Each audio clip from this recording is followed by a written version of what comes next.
Hey, welcome to the first episode of Becoming a Cop. Today we're going to talk about the PHS, the Personal History Statement.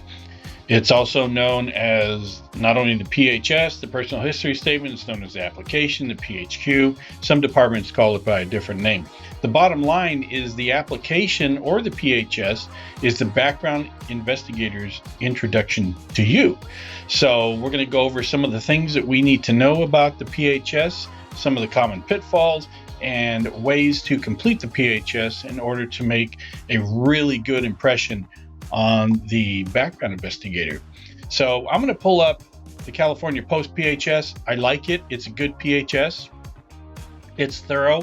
The only thing you need to remember about this PHS is it's from California. And even though I like it, just remember, if you're from out of state, out of California, in another state or Canada, that the PHS for California does not ask questions about marijuana use. It is against the law in California to ask police candidates about marijuana use. So just take that and keep that in mind. But overall, I think it's a good PHS. You can pull a PHS from anywhere. Some departments have a specific PHS for their department. Some of them use a state PHS. Some of them use an online PHS, or they design their own. It doesn't matter. If you can get a hold of the one that's local to you on a department that you're going to apply to, that's even better. But if you want just a generic PHS, one that you can just use and see what they're like, go ahead and Google California Post PHS. You'll be able to download it in a PDF form. So like I said before, the PHS is the introduction to the background investigation.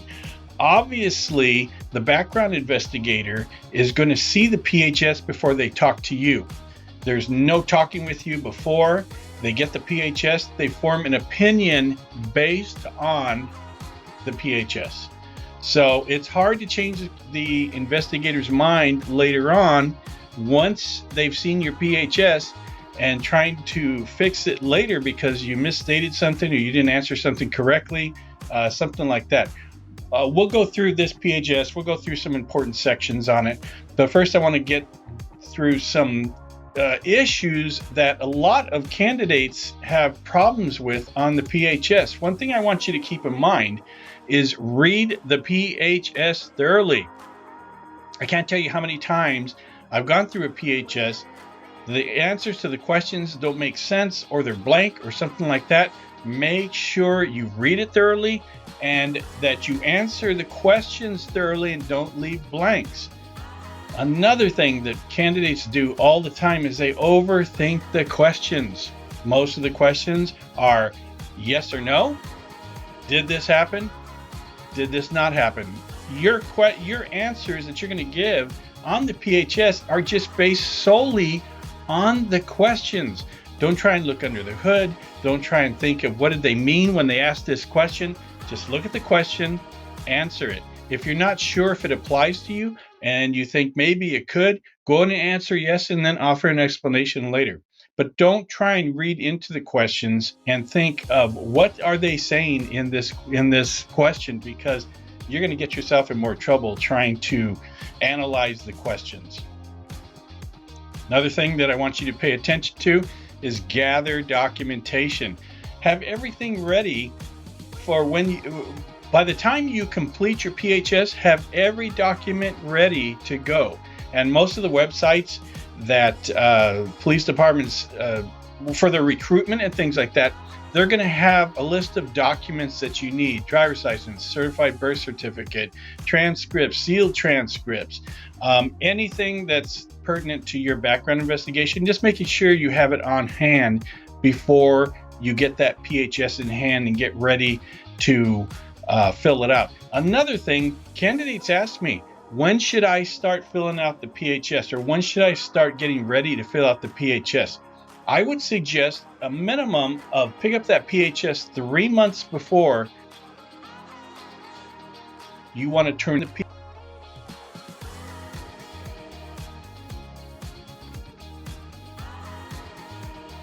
addresses. If you need to get documentation, if you need to get dates, if you need to get addresses, just make sure that you have that info on hand before. A lot of times candidates, they'll wait and they'll put their application in, and the department will send them back a thing saying that you need your PHS submitted by this date. And then that's the first time they crack it open. They start looking at it and they go, I don't have a lot of this stuff, blah, blah, blah. And then it's like a week away. And I would highly suggest, like I said, 3 months before, get that PHS in hand, see what's going to be needed, and then start gathering all the documentation, the dates and things like that. So when you ask them to send you the PHS, you're ready to apply, they say, okay, have it by this date, you're ready to go. Another thing is be honest and transparent. A lot of times there's stuff in your background that's embarrassing. There's nothing that anybody can do about it, but it's part of the background investigation that you disclose everything. And if it's embarrassing, it's embarrassing. We've all gone through it. There are things that everybody's done that you go, oh my gosh, I don't want anybody to see this. But the background investigations are sworn to privacy and confidentiality, and all this stuff doesn't get out. Just remember this old adage that background investigators use every day. You lie, you die. Don't not put something on the PHS because you're embarrassed by it, or you think that you're going to get DQ'd because of it. Be honest, because the moment you complete a PHS, especially the first one, second, whatever, and you get caught lying, then you're pretty much toast everywhere you go, because you've already set yourself up as a dishonest candidate. And they're going to look at you and they're going to say, hey, this person lacks integrity. And then they might not hire you just based on that PHS. Just be honest. Just be honest. A lot of times, most of the time, candidates get DQ'd for lying, not for what they're lying about. Okay, so just be honest. And another thing that you want to make sure you do is be accurate. Double check dates, names, and other details to ensure consistency with the supporting documents. When you start filling out the PHS, just make sure that the dates line up. For instance, when it comes to employments or residences, make sure the dates line up. So if you left this company in June 2020, the next one should be either June or July 2020. Go to the next date and they should all start lining up. You leave one employment, you start on the following month or day, and you just keep going like that. Just be consistent. Same thing for, just employments and residence checks. We've covered this already. Provide clear and detailed responses, and you want to use concise language and give a full explanation for stuff. One of the things that sinks candidates in their PHSs is they give too much information. Remember that your background investigators are going to be reviewing, they probably review hundreds of PHSs every year. And when you start getting all wordy and you start adding all kinds of stuff to it, just give clear, concise, short, informational responses on the questions. Just answer the question. No one's asking you to write a novel. And so it's important to give concise information, but don't go into, it's going to take hours and hours to read what you say. Here's something that's really important too. Proofread your PHS. Make sure your spelling is correct. Make sure that your punctuation is correct, and have somebody read it. If you're not too embarrassed to have somebody read it, have somebody proofread it. Make sure it's, everything's spelled correctly, and sentence structure and punctuation and all that. Do not write your PHS like you're texting, because so many candidates make that mistake. You need to make sure that it's a professionally completed application. It's a career. Don't start out of the gate looking goofy, and make sure that you just have somebody read it, or go through it over and over again till you're completely satisfied that your PHS is correct. If you have a question about your PHS, or there's a question on there that you go, I don't know, man, what does this mean? Don't be afraid to call the recruiter or the background investigator, whoever is your contact person with that department. Call them up and say, hey, question number blah, blah, blah is asking this and blah, blah, blah. And they'll give you the information to guide you to answer that question. So don't be afraid to reach out.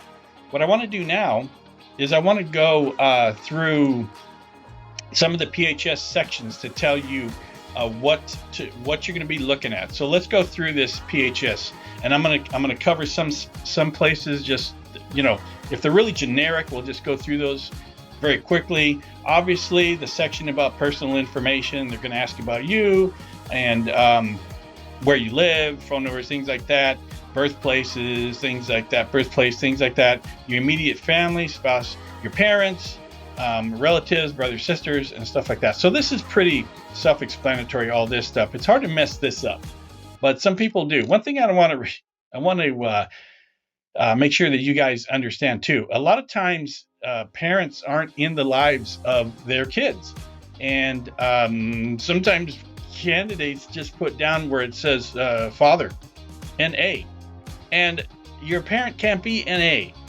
Unless it's some kind of immaculate conception, you cannot have an NA there. You have to put the name if you haven't had contact with your parent or something like that. In this section here, where you're going to put the name, and then maybe at the address, and maybe you've never met your parent, or your parent took off when you were 5, and you don't know, no one's had any contact with them. Right here in the home address, just make a little explanation. Instead of an address, just say something like, no contact since I was 5, something like that. So it's okay to put that, but don't put NA for a parent. Same thing for all of your siblings. Sometimes you get into mixed families where you have half brothers and sisters, and you know their names, but you don't talk to them that much. Just put down whatever information that you have, because they're going to still be a required contact as a reference. So just if you have to contact them, if you have to contact your parents and find out, hey, where's so-and-so, blah, blah, blah, and just make a note to your background investigator at the end of the PHS, if there's space, and just say, I haven't had contact with any of these siblings, or I've never met them, or I didn't grow up with them. So that's important too. And keep going here, relatives and references. Make sure you complete the number of references that they're asking. You don't have to put extras. You don't have to have, if they're asking you for 7, 8 references, you don't have to give them 20. Just give the amount that the background investigations, that the background investigator is asking for. Don't go overboard and things like that. So don't worry too much about having too many references. That's not necessary. They would ask for the number of references that they need. They're not asking you for more.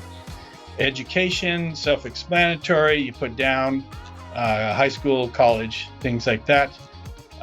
Any post courses that you've taken.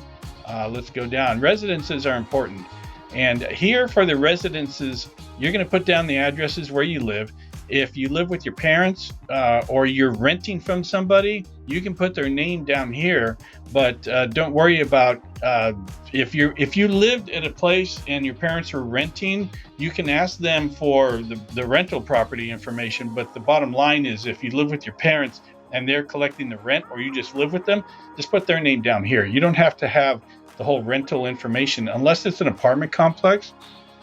Then go ahead and get that apartment complex information, because the background investigator is going to want to know if there are any problems at your apartment. Even though your parents were renting, just put it down, and you may want to contact the apartment manager and say, hey, I'm just giving you a heads up, if a background investigator visits you, it's about me. I lived with my parents when I was there, and that's who they're asking about. And then they'll go, oh, we don't know who that person is, they were a kid or whatever.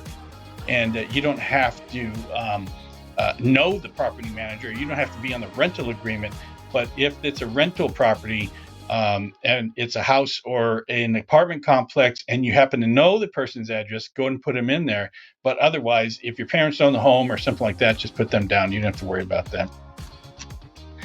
Going down to roommates.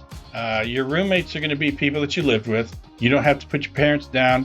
But if you have them up there already, that you lived with your parents or something like that, but these are roommates that you lived with, either, when you were going to college, or that friends of yours that you were renting apartments with, things like that, housemates. So these are pretty much self-explanatory, very easy. Experience in employment. One thing about the experience in employment, make sure the dates are correct. When you get to these parts here, make sure the dates are in line, like I was telling you before, that they move along slowly in a chronological order. And when you say, when you talk about the reasons for leaving an employment, what you want to do is just be concise, and don't say stuff that's kind of goofy. And I hated my manager. They treated us badly, something like that. Just put down that you left for another job or whatever it is that you did, but don't make it sound like don't bring up things that will have the background investigator want to ask more questions that's necessary. Come up with a reason of why you left an employment and make it concise. If you decided I didn't want to work there anymore, you can even put poor management, things like that, and you moved on to another employment. But try and be, a little bit concise in why you left, and try not to leave it up in the air as far as why you left an employment. If you got fired, if you resigned, if whatever, but have a good reason for leaving.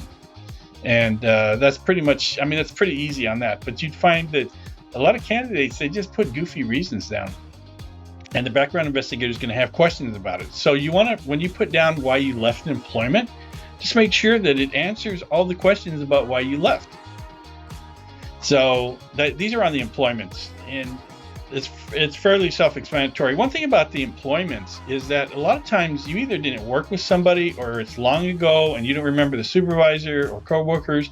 Don't be afraid to call up the employer, even if nobody knows you there. Calling HR, call the employer and say, hey, I worked there, and so this year, blah blah blah. And does anybody there that when I worked there, do they still work there? And the employer will usually tell you, no, everybody's gone since you worked here, and we don't remember the names of the people. At least do some background for yourself, so you have an answer for the background investigator. That when they call that location and they talk to the same person that you talk to, they already know what's going on. The background investigator will know what's going on, and the person in HR or at the company knows what's going on.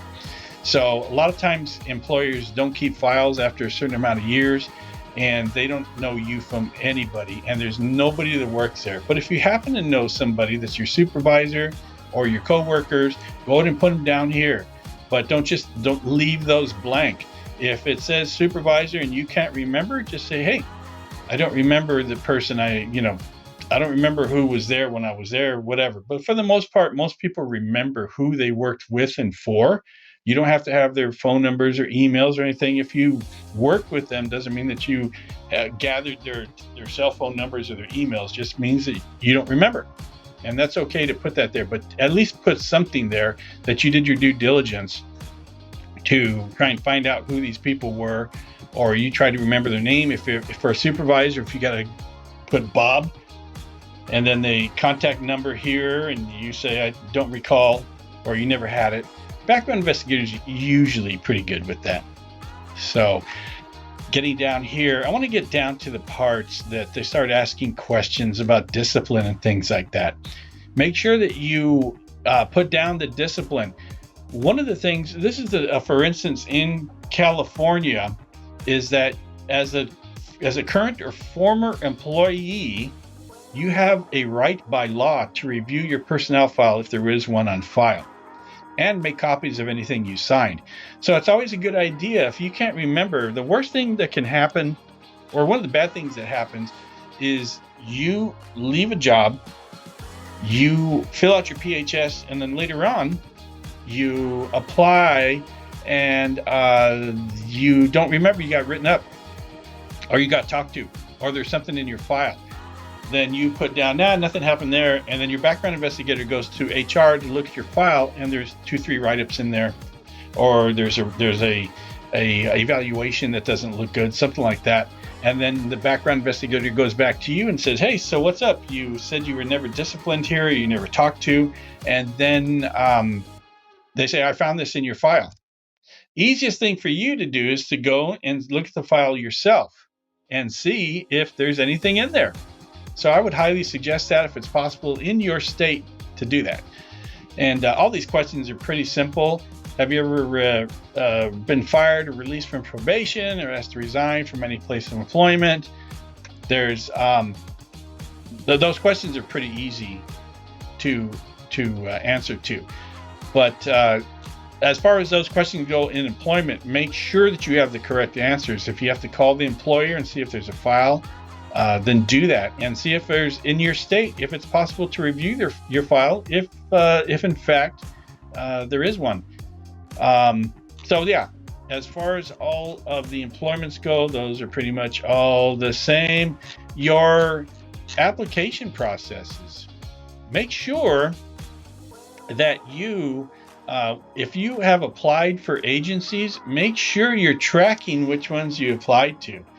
On the application websites where it says, do you want to apply at these agencies? And then you can check off all the boxes and shoot off an application to 20, 30, 40 agencies. Not something I suggest. But if you have to do that, make sure you keep track of all those agencies, because they're going to consider those as you having applied at those agencies. Because later on, you're going to want to add those on here that you applied there, and make sure you know what the statuses are and how far you got. If the background investigators find 2, 3, 4, whatever background investigations that you've had or places that you applied with that you didn't disclose, they're going to ding you for dishonesty, because you should have kept track of that. So even though these ones are just check boxes, keep track of all those agencies that you are checking off and you're applying to, and you want to list them all, every single one of them on your PHS. It's really important to do that. So moving down here, there's a lot of spaces for background investigations, and this is for military. I mean, this is for prior peace officer experience. Most of the candidates do not have prior peace officers experience or laterally military experience. Pretty self-explanatory. If you're in the military, you know how to fill that out. Income and expenses. Make sure you check your credit report before you apply. Don't be surprised by a background investigator pulling up your credit report and saying, hey, you have a collection here and you didn't know about it, because you're going to want to take care of that before you apply. Do not be in collections when you apply. Legal section is important. Sometimes it applies, sometimes it doesn't, but read everything on here. Do not be that candidate where they say, hey, so I have a report here from a police department that you got stopped Target shoplifting, and how come you didn't put it down?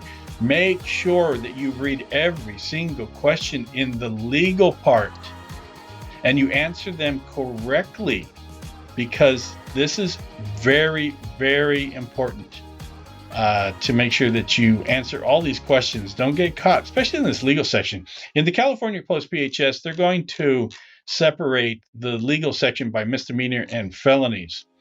And you're going to want to list any times that you got arrested, taken to the station, anything like that. That would go here in this section here. But they're also asking here on this PHS, have you ever been detained by law enforcement? What is detained? Detained by law enforcement means that you were talked to, you were put in a police car, you were handcuffed, blah, blah, blah. They're not necessarily asking you if you have ever been a victim or a witness or named in a police report, anything like that. That's not what this section's for. This section is talking about detentions that could lead to arrest, things like that. They don't include traffic stops, things that are minimal in nature. There are sections for that. But generally speaking, if you want to add something where you think it's important, there are sections usually in the body of the area that you're talking about, in the legal section, for instance, here, and that you can put down, hey, I was actually talked to by the police. Because what's going to happen is the police departments are going to send out mailers or inquiries to every police agency that wherever you lived, went to school, or worked at. They're going to send inquiries to see if you've ever been contacted by the police or if you're in their databases. as having a police contact. Make sure that if it's significant that you put that down somewhere in the PHS. And let's see what else here. Okay. And so this is all of the legal stuff. Here we are in the felony section. So then we get down to drugs. Drugs are a big deal. Police departments generally, background investigators generally speaking, are not going to disclose what the standards are. Most departments don't disclose what standards are for the drug use. So don't bother asking unless they publicize it or something like that. And but most of the time they're going to ask you how many drugs you use, things like that. Also, they're going to have standards that say you can use X amount of drugs, you can't use these drugs, you can blah, blah, blah. And if they don't advertise it, then you just have to put down. Whatever you do, don't put down less than what you use. Don't get carried away and say, I think I used it marijuana 5 times. I'm going to put 100 times because I think that will pretty much cover it. Don't go crazy on it either. So go ahead and put down the drug use that you have. Don't try and play with the numbers or things like that. Just try and figure out, basically how many times you use certain drugs. And that's pretty much all there is to that. The drug use is going to be department to department. And so, don't try to mess around with that. So there's most of the stuff with the drug use and things, they're pretty exact. And so motor vehicle use, make sure you have a current driver's license. Also, any accidents that you have, at-fault accidents are important because a lot of times departments consider at-fault accidents the same as getting a moving violation, a ticket, like a red light, speeding, things like that. So make sure you put everything down, especially the violations for tickets, for traffic violations. Make sure that you have all the information that you can get on any tickets. If your state has where you can look up your driver's history and get a copy of your driver's history, and make sure you put down the number of citations that you got. And this one here in the California Post PHS, it asks for the past 7 years. Some of them ask you forever since you were born. How many traffic tickets have you got?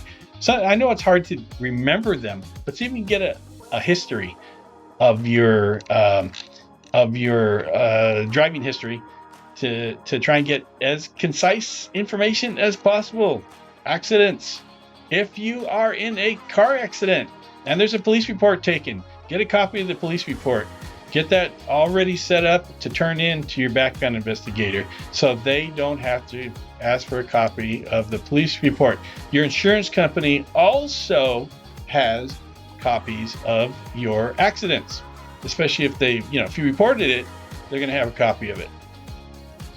So there's some, miscellaneous topics and on these, most of the PHSs. And that is it. One thing I want to bring to your mind, for instance, on the California Post PHS, there is a space at the very last, and look how it's one whole page. And if you need more space, go ahead, by all means, make a copy of this and turn it in like that. But this gives your area to add information, to explain things that there's not enough space on the rest of the PHS. You can refer to the numbers up on the PHS and add any information there. So with that in mind, that's pretty much the PHS. So go ahead and you can get a hold of me. I am going to put my information in the show notes. Usually you can get a hold of me at policebackground.net. And what I'm going to do is I forgot to add it on here. So on this first show, I'm going to add this on here so you can get a hold of me. And there's a contact form on, there we go. There's a contact form at policebackground.net. You can send me an email through there if you have any questions. But with that, welcome to the first episode of the Becoming a Cop. And I appreciate you guys watching. And make sure that you, let me grab this other one here too. Make sure that you like and subscribe so people can find this channel. We're going to be talking about strictly police application stuff, background information stuff. So I hope to see you guys soon, and should be pumping out some new videos as we go. All right, thanks a lot, everybody.